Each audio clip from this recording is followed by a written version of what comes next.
எல்லோருக்கும் என்னுடைய அன்பான வணக்கம். என்னுடைய பெயர் விஜயானந்தி.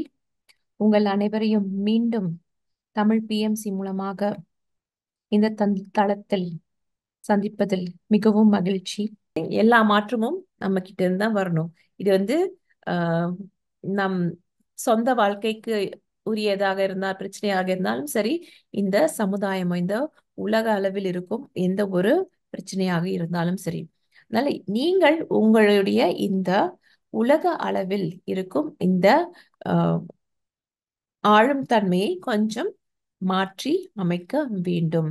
அதனால நீங்கள் விழித்திருந்து அதை என்ன பிரச்சனை நடக்கின்றது அப்படிங்கிறத தனியா பார்க்காம உங்களுக்கு இந்த அன்பு என்கின்ற விஷயம் சொன்னா உங்களுக்கு இந்த பிரச்சனை வருவதற்கு காரணமே இந்த அன்பு என்கின்ற ஒரு விஷயம், இந்த காதல் என்கின்ற ஒரு விஷயம் இல்லாமல் போவதுதான். அன்பு ஆஹ், எதை உருவாக்கும் என்று பார்த்தோம் என்றால் அந்த டாலரன்ஸ். உங்களால எவ்வளவு பிரச்சனை வந்தாலும் அதை தாங்கக்கூடிய சக்தி இருக்கும். அந்த சக்தி வரும்போது உங்களுக்கு அங்கே தானாகவே அந்த அமைதி என்கின்ற விஷயம் தானாக வர ஆரம்பிக்கும். இந்த எனக்கு ஆஹ், நீங்க எவ்வளவு டாலரண்டா இருக்கீங்க, இது நம்மளுக்கே வந்தது இல்லையா கொஞ்சம் காலத்துக்கு முன்னாடி.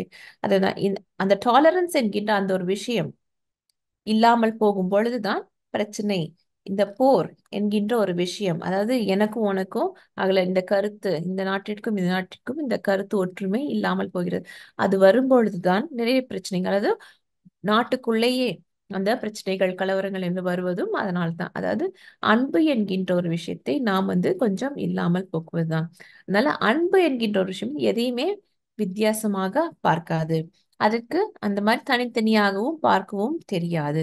அதனால எந்த அன்பு என்கின்ற விஷயத்தை நாம் எப்படி நம்முடைய இந்த மனித குலத்திற்கு கொண்டு வர முடியும் என்று பார்க்க போனால், எல்லாரையும் உன்னுடைய அந்த குடும்பமாக பார்க்க கற்றுக்கொள். இது ரொம்ப முக்கியமான ஒரு விஷயமாக சொன்னார். இது ஒன்று மட்டுமே தான் நாம் நம்மளை அந்த தனித்தனியாக பிரித்து தனித்தனியாக போகும் அந்த ஒரு விஷயத்தை விடுத்து நம் எல்லோரையும் மொத்தமாக இந்த அன்பின் மூலமாக, அதாவது குடும்பமாக, எல்லோரையும் குடும்பமாக பார். இது அவர் சொல்லும் ஒரு அடிப்படையான விஷயம். அதனால தனித்தனியாக அந்த நாடு நாடு நாடு என்று இருப்பதை விடுத்துவிட்டு எல்லாவற்றையும் மொத்தமாக இந்த உலகமாக இந்த மனித குலமாக மட்டுமே பார்க்க கற்றுக்கொள்ளுங்கள் அப்படிங்கிறார். இதுதான் நீங்கள் உருவாக்க வேண்டிய ஒரு விஷயம். அப்படி இருந்தால்தான் இந்த உலகத்திலிருந்து உங்களால் கண்டிப்பாக இந்த போர் என்கின்ற ஒரு விஷயத்தை விடுத்துவிட்டு இந்த அமைதி என்கின்ற ஒரு விஷயம் உங்கள் உலகத்தில் முழுமதாக இருக்க முடியும். இதை நீங்க பண்ண ஆரம்பிச்சிட்டீங்கனாலே போதும். நீங்க இந்த உலகத்துல நிறைய பணம் சேமிக்க ஆரம்பிங்க. ஏன்னா மிலிட்ரிக்கு யூஸ் பண்ண மாட்டோம் இல்லையா, அது அவர் சொல்றாரு. அது நீங்க வேற எதுக்கு உபயோகப்படுத்துவீங்க, அதற்கு பதிலாக நீங்கள் அதை சேவைகளுக்கு பயன்படுத்த ஆரம்பிவீர்கள், மக்களுடைய மேன்மைக்கு பயன்படுத்த ஆரம்பித்து விடுவீர்கள். உங்களுக்கு வரும் அந்த ரிசோர்சஸ், நம்மளுக்கு நாட்டில் வரும் அனைத்து விஷயங்களும் நம்மளால் அழகாக பகிர்ந்து ஒரு கிவ் அண்ட் டேக் அந்த பாலிசி இருக்குல்ல, அது மென்மேலும் ரொம்ப ஒரு அன்பின் அடிப்படையில் நடக்கும்போது அது அதில் மனித குலம் தலைக்கத்தான் அதற்கு நிறைய நிறைய வழிகள் இருக்கு. அதில் அந்த சண்டை என்கின்ற விஷயம், இந்த பகிர்தல் என்கின்ற விஷயம் அழகாக நடைபெறும் அப்படின்னு சொல்றாரு. அடுத்து இந்த மக்களானவர்கள் இந்த எந்த ஒரு நேரத்திலும் சரி அவர்களுக்கு அந்த பாதுகாப்பு என்கின்ற ஒரு விஷயமானது, இந்த சந்தோஷம் குறைந்துவிடும் என்கின்ற அந்த ஒரு பயம் இல்லாமல் எப்பொழுதுமே அவர்களால் அந்த ஒரு ஒரு உயர்ந்த ஒரு ஒரு ப்ராஸ்பரிட்டின்னு சொல்லும், அதை போன்ற ஒரு மேன்மையான நிலையில் இருப்பது, ஒருவரிடம் இன்னொருவர் அந்த சுமூகமாக வேலை செய்வது, அது சண்டை சச்சரவு இல்லாமல். சண்டை சச்சரவு என்கின்ற ஒரு விஷயமே உங்களுடைய நாடு அளவில் என்று பார்க்காமல் அங்க உங்களுடைய நீங்க அந்த கிராமமா இருந்தாலும் சரி, எந்த ஒரு சின்ன இடமா இருந்தாலும் சரி, அங்கேயே நீங்கள் அந்த மேன்மையை பார்க்க துவங்கி விடுவீர்கள். இதுதான் நீங்கள் உண்மையிலேயே உங்களுடைய உலகத்துல போர் என்கின்ற விஷயமே இல்லாமல் அந்த அமைதி என்கின்ற விஷயம் இருக்க வேண்டுமென்றால் இது ஒன்றுதான்.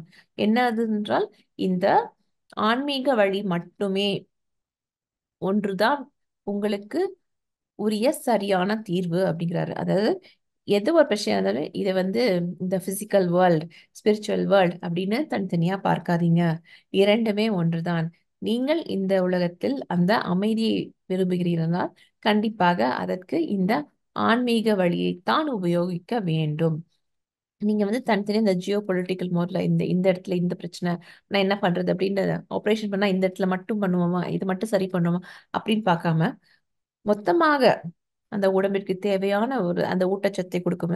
அதே போலத்தான் நீங்கள் வந்து கண்டிப்பாக இந்த உலகத்தையே ஒன்றாக பார்க்க பழகி கொள்ளுங்கள். இதுதான் இந்த சத்தியம். ஆன்மீக சத்தியம் என்பது இது ஒன்றுதான்.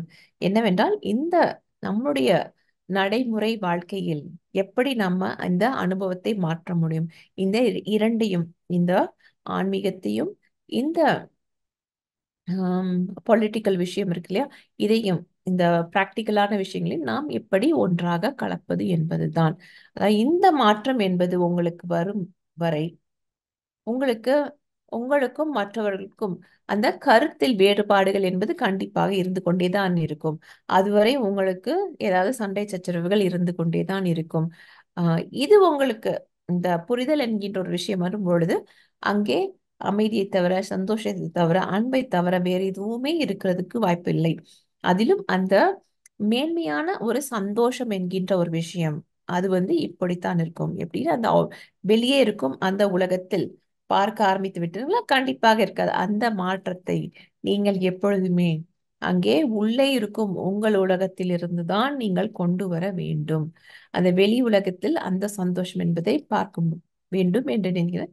கண்டிப்பாக உள்ளுக்குள் அந்த மேன்மையை, அந்த முழுமையை, கொஞ்சம் அந்த அவேர்னஸ் இருக்கு இல்லையா, அதை கொஞ்சம் அதிகப்படுத்திக் கொள்ளுங்கள். இது ரொம்ப ரொம்பவே முக்கியமானது. உங்களுடைய வாழ்க்கையில நீங்க பாத்தீங்கன்னா உங்களுக்கே தெரியாது, ஆனால் உங்களுடைய வாழ்க்கையில் எப்பொழுதுமே இந்த ஆன்மீகத்தன்மை என்பது பிறந்ததிலிருந்தே உங்களுடன் இருக்கிறது. நீங்கள் வந்து அதை கொஞ்சம் மறந்துருக்கீங்க. ஆனால் இந்த வாழ்க்கையில் வரும் இந்த பிரச்சனைகளை நீங்கள் வந்து இந்த ஆன்மீக முறையில் மாற்றுவதற்கு நீங்கள் முயற்சி செய்ய ஆரம்பித்து விட்டால், திரும்ப முதல்ல பண்ணியிருக்கீங்க, ஆனா இப்ப மறுபடியும் அதை செய்ய ஆரம்பித்தா போதும், கண்டிப்பாக பிரச்சனைகள் என்பதே இருக்காது. இது அவர் சொல்லும் ஒரு அழகான ஒரு விஷயம். இந்த ஒவ்வொரு நாட்டுக்குள்ளேயாக இருந்தாலும் சரி, அந்த உலகம் தனியாக இருந்தாலும் சரி, அந்த அமைதியை எப்படி நாடுவது? ஒரு குடும்பத்தில், ஒரு சின்ன குடும்பம், ஒரு குடும்பத்தில் 4 பேர் தான் இருக்காங்க. அந்த குடும்பத்திலேயே அந்த பிரச்சனை என்று இல்லாமல் அந்த அமைதி எப்படி இருக்கிறது? ஒரு குடும்பமே பார்த்தீங்கன்னா ஒரு குட்டி நாடு போல தானே, ஒரு குட்டி நகரம் வந்து நாடு போல, அது போல தானே. அதைத்தான் சொல்றாரு. அதனால அந்த அமைதி என்கின்ற விஷயமானது கண்டிப்பாக உங்களுக்குள் இருந்துதான் இருக்க வேண்டும். அதனால ஒவ்வொரு மனிதனும் இந்த அமைதியை அவர்களுக்குள்ளே தான் தேட வேண்டும் அப்படிங்கிறாரு. உங்களுக்குள் நீங்கள் அந்த அமைதியை தேட ஆரம்பித்துட்டார்களே போதும், அதை வந்து நீங்கள் இல்லாமல் இருப்பதற்கான வாய்ப்பு என்பதே கிடையாது. அதாவது நீங்கள் வந்து இந்த அமைதியை உங்களுக்குள் பார்க்க ஆரம்பித்திருப்பது, அதை நீங்கள் வெளியே தேடுவதற்காக தேவையே இல்லாமல் போய்விடும் அப்படிங்கிறாரு. அதாவது தேவையில்லாத ஒரு தன்மை என்பது உங்களுக்கு வந்துவிடும். அதாவது ஒவ்வொரு தனி மனிதனுக்கும் வரும்போது தான் தானாகவே அந்த ஒரு சமுதாயமாக இருந்தாலும் சரி, அந்த நாடாக இருந்தாலும் சரி, அந்த தேவை இல்லாமல் போய்விடும் என்கின்ற அந்த ஒரு தன்மையானது தானாகவே வந்துவிடும் அந்த ஒரு நாட்டிற்கு அப்படிங்கிறாரு. என்னது தேவையில்லாமல் போயிடும், அந்த பயம் என்கின்ற ஒரு விஷயம் தேவையில்லாமல் போயிடும். அந்த பயம் என்கின்ற ஒரு விஷயமே உங்களிடமிருந்து போய்விடும். அந்த பயம் என்கின்ற விஷயம் என்ன, எதற்காக வருதுன்னா, தோற்று விடுவோமோ என்கின்ற ஒரு விஷயம் வரும். அந்த தோற்று விடுதல் என்கின்ற ஒரு பயம், அது உங்களுக்கு இருக்கவே இருக்காது. எந்த ஒரு விஷயமா இருந்தாலும் சரி, அதனுடைய தன்மையை பற்றி புரியாமல் இருக்கும் பொழுது உங்களுக்கு கொஞ்சம் அந்த சந்தோஷம் இல்லாமல் தான் இருக்கும். அதனால எதை பற்றி உங்களுக்கு அந்த தைரியத்துடன் அதை முழுமையாக பார்க்கும், அது அதாவது நம்மளுக்கு அந்த ஒரு ஆங்கிள் இருந்தே பார்த்தா தானே பிரச்சனை பிரச்சனை என்று தெரியும். ஆனால் நாம இந்த ஆன்மீகத்தை கலக்கும் பொழுது நம்மளால் பல்வேறு விதத்திலிருந்து அதற்கு அந்த ஒரே அந்த பிரச்சனைக்கு இது ஒன்றுதான் தீர்வு என்று கிடையாது. ஆனால் ஆஹ் பல்லாயிரக்கணக்கான தீர்வுகள், வழிமுறைகள் இருக்கிறது என்கின்ற அந்த ஒரு உணர்வு, எதையும் நாம் வந்து அந்த பிரச்சனை என்று பார்க்காமல் அதற்கு என்ன நம்ம வந்து சொல்யூஷன் கண்டுபிடிக்க முடியும் என்கின்ற ஒரு நோக்கில் பார்க்கும் பொழுது, அதாவது என்ன தீர்வு, அந்த தீர்வில் நாம் வந்து அந்த முனைப்பு காண்பிக்கும் பொழுது கண்டிப்பாக பிரச்சனை என்கின்ற ஒரு விஷயம் காணாமல் போய்விடும் இல்லையா? அதைத்தான் அங்க அவங்க சொல்றாருங்க. அதாவது உங்களுக்கு அந்த தேவை என்கின்ற அந்த நாட் நீடிங் அப்படிங்கிற ஒரு விஷயமே போய்விடும்.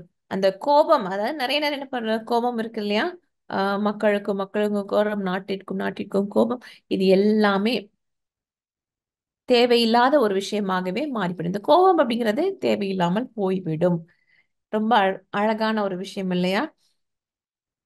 இதுதான் அவர் சொல்றாரு. அதாவது உங்களுக்கு கிடைக்கவில்லை என்கின்ற ஒரு கோபமா இருந்தாலும் சரி, இல்லை வேண்டும் என்கின்ற ஒரு விஷயத்துக்காக இருந்தாலும் சரி, இல்லை இதை விட இது வந்து நல்லா இருக்கே அப்படிங்கிறதுக்காக ஒரு விஷயமா இருந்தாலும் சரி, எந்த விஷயமா இருந்தாலும் சரி, அதில் இருக்கும் அந்த பயமானது, அதில் இருக்கும் அந்த கோபமானது, அந்த அந்த வெவ்வேறு விதமான அந்த உணர்ச்சிகளானது, அந்த possibility of getting it or not getting it, அந்த ஆங்கர் இல்லைன்னா கோபதாபங்கள் எதுவாக இருந்தாலும் சரி, அது வந்து தேவையே இல்லை என்கின்ற ஒரு விஷயமாக மாறிவிடும். அப்படி வரும்பொழுது அந்த இடத்தில் அந்த அன்பு என்கின்ற அந்த அன்பு சொல்லுவது அந்த கைண்ட்னஸ் இல்லையா, கனிவு, இது மிகவும் அதிகமாக இருக்கும். அந்த கம்பேஷன் என்கின்ற ஒரு விஷயம் உங்களுக்கு அதிகமாக இருக்கும். குரூயல்டி இல்லையா, அது வந்து கண்டிப்பாக இல்லாமல் போய்விடும். அந்த இன்ஹியூமன் என்கின்ற அந்த விஷயங்கள் எல்லாமே இல்லாமல் போயிடும். நாம வந்து இதை வந்து ஒரு கெடுக்க வேண்டும், அதாவது டேமேஜ் செய்யணும் சொல்லணும். அதை போன்ற விஷயங்களும் உங்களுக்கு இல்லாமல் போயிடும். நாம் அந்த விஷயத்தில் ம், நாம் அஹ், நம்மளுடைய அந்த ஆற்றல், நம்மளுடைய பிஹேவியர் இருக்கு இல்லையா, அதுவே கண்டிப்பாக ஒரு வேறு விதமாக மாறிவிடும் அப்படின்னு சொல்றாரு. இதைத்தாங்க நம்மளுடைய வாழ்க்கையில இந்த பயம், அதாவது பயம்னா நிறைய பேருக்கு இருக்கும். அந்த பயம் எல்லாரும் கிட்டத்தட்ட எல்லாரும் சொல்லாமே அந்த உம் சாவை பற்றின அந்த பயம், அது வந்து உங்களுக்கு இல்லாமல் போய்விடும். அது வந்து உங்களை விட உங்களிடமிருந்து அது எடுக்கப்படும், உங்களிடம் இருக்காது. அதனால உங்களுக்கு அச்சோ இவங்க இப்படி எல்லாம் இந்த நாட்டுல இருந்து இப்படி பண்றாங்களே, இப்படி பேசுறாங்களே அப்படின்னா நம்மளுக்கு ஏதேனும் பிரச்சனை வருமோ அப்படின்னா நம்மளுக்கே நம்மளே அறியாமல் அவர்களிடம் அந்த அவர்கள் மீதோ இல்ல அந்த மக்களின் மீதோ ஒரு கோபமோ இல்லை ஒரு வெறுப்போ ஏதேனும் ஒரு இதுக்கான வாய்ப்பு இருக்கு. அதே மாதிரிலாம் இருக்காது. நீங்கள் வந்து எந்த பிரச்சனையும் அந்த உள்ளுணர்வுடன், அந்த இன்ட்யூஷன் இருக்கு இல்லையா, அதனுடன் நீங்கள் வந்து கொஞ்சம் அது சொல்லும் அந்த விஷயங்களை கேட்க ஆரம்பித்து அதன் மூலமாக நீங்கள் வந்து உருவாக்க ஆரம்பித்து விட்டார்களே போன்றும், அப்படி என்றால் உங்களுக்கு அந்த ஒரு நல்ல வாய்ப்பை, அதாவது உலகத்தில் அந்த அந்த அன்பு என்கின்ற ஒரு விஷயத்தை உருவாக்கும் அந்த ஒரு நல்ல வாய்ப்பை நீங்கள் வந்து கண்டிப்பாக தவற விட மாட்டீர்கள். அதனால் அதை நீங்கள் செய்யுங்கள் அப்படிங்கிற ஃபைண்ட் யோர் இன்னர் பீஸ். இதுதான் அவர் வந்து சொல்லும் ஒரு முக்கியமான விஷயம். அந்த வெளியே நீங்கள் வேண்டும் அந்த அமைதியை உங்களுக்கு உள்ளே முதலில் தேடி பார்க்க துவங்குங்கள். அதுதான் ரொம்ப ரொம்ப ரொம்ப ஒரு முக்கியமான விஷயம். அது உங்களால முடியும். ஏன்? ஏன்னா நீங்கள் தான் உருவாக்குபவர்கள், யூ ஆர் த கிரியேட்டர் இல்லையா? அதனால் நீங்கள் அந்த அந்த அமைதியை உருவாக்குவதற்கான வாய்ப்புகள் உங்களிடம் நிறையவே இருக்கிறது. ஆனால் உங்களுக்கு தேவையான ஒன்று அந்த சிந்தனையில் ஒரு மாற்றம்.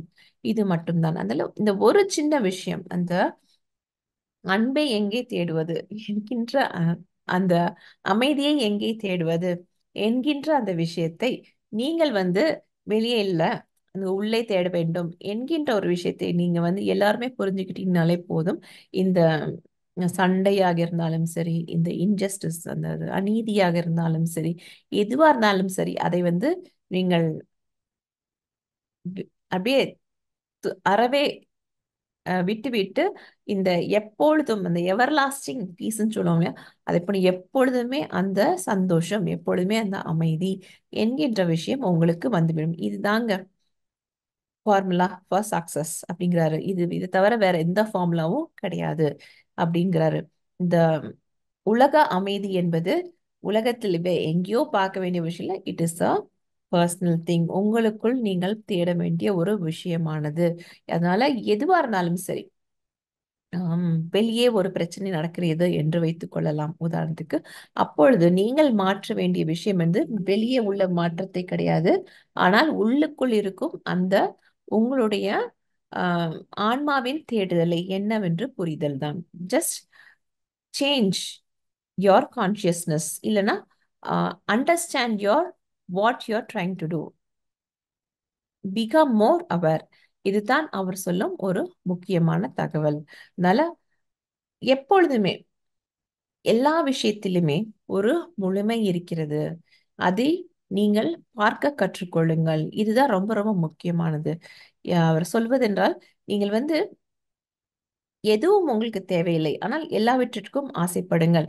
உங்களுக்கு தேவையான விஷயத்தை தேர்வெடுத்து அதில் உங்களுக்கு என்ன தோன்றுகிறது என்கின்ற அந்த உணர்வை உணருங்கள். அழ வேண்டும் என்று நினைத்தால் அழுங்கள், சிரிக்க வேண்டும் என்று நினைத்தால் சிரியுங்கள் கண்டிப்பாக.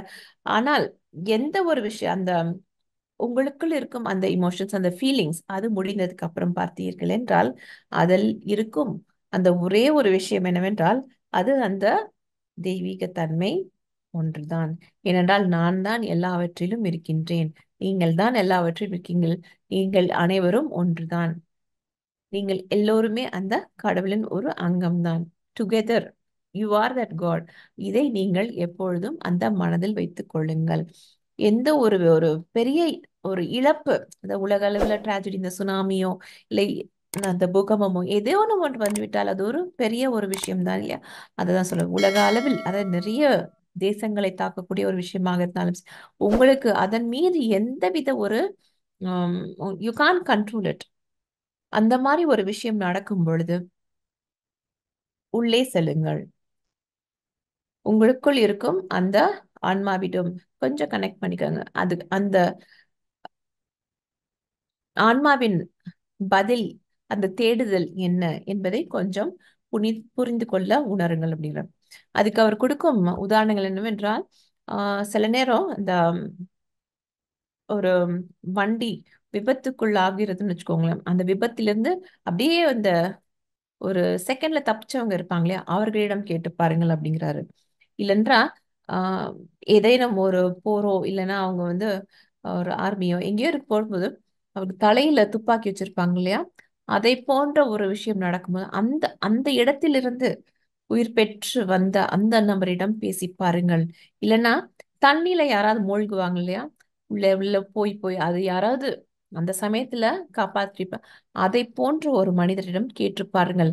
அவர்களிடம் வந்து வரும் அந்த பதில் என்பது கிட்டத்தட்ட ஒன்றாகத்தான் இருக்கும். என்னவென்றால், காலம் வந்து அந்த சமயத்துல வந்து தே வில் பி தேர், அந்த பிரசன்ட் மூமெண்ட்ல 100% என்ன 1000% அந்த சமயத்துல இருப்பாங்க. நேரம் என்பது ஏதோ ரொம்பவும் மெதுவாக ஆனதாக இருக்கும். அவர்களால் அந்த சமயத்துல ஒரு மிக மிக ஒரு பேர் அமைதின்னு சொல்லலாம். அந்த பேர் அமைதி அந்த இடத்தில் அவர்களுக்கு இருக்கும். எப்படின்னு பார்க்க போனா அந்த சமயத்துல அவங்களுக்கு பயம் என்கின்ற ஒரு விஷயமே அந்த சமயத்துல இருக்கும். இதைத்தான் அவர்கள் கூடுவதாக ஒரு விஷயம். அதனால பயப்படாதீர்கள், நான் எப்பொழுதுமே உங்கள் கூடவே தான் எப்பொழுதும் இருக்கின்றேன். அதனால வாழ்க்கை என்பது வாழ்வதற்கே, அந்த வாழ்க்கையை எப்பொழுதும் நீங்கள் உங்களுக்குள் இருந்து உணர்ந்து அற்புதமாக அதை வாழுங்கள். இந்த குழுவாக வாழும் இந்த வாழ்க்கையில கண்டிப்பாக மாற்றங்கள் என்று எது நீங்கள் வேண்டுமெனிதான் அந்த மாற்றத்தை நீங்கள் உள்ளே இருந்து கொண்டு வாருங்கள். அவன் நம்ம இந்த புத்தகத்துல ஏற்கனவே பார்த்தோம் இல்லையா, மாற்றம் என்பது வெளியே இல்ல, நீங்க வந்து அது எந்த ஒரு எண்ணமாக இருந்தாலும் சரி, அதை நீங்கள் முன்னே வைத்தீர்கள் என்றால், அந்த குழுவாக நினைத்து அதை முன்னே வைத்தோம் என்றால் அது அதன் சக்தியே பன்மடங்காக அதிகரிக்கும். அதைத்தான் அவர் வந்து இந்த புத்தியும் சொல்றாரு, இப்பவும் சொல்றாரு, கொஞ்சம் அதை வேறு விதமாகவும் சொல்றாரு. அதாவது இந்த பொலிட்டிக்ஸ்ல எப்படி, அதாவது நம்மளுக்கு நம்ம அன்றாட வாழ்க்கையில நிறையவே பாதிப்பு இருக்கு இல்லையா, அதனால அவர் இதை பற்றியும் கொஞ்சம் நிறையவே சொல்லியிருக்கிறாரு. அதிலும் சில விஷயங்களை மட்டும் என்னால் உங்களுடன் பகிர்ந்து கொள்ள முடிந்தது. ஸோ இன்னைக்கு இந்த குரூப் கான்சியஸ்னஸ் பத்தி இன்றைக்கு கொஞ்சம் போதும்னு நினைக்கிறேன். ஆஹ் மீதியை நாளைக்கு பார்க்கலாம்.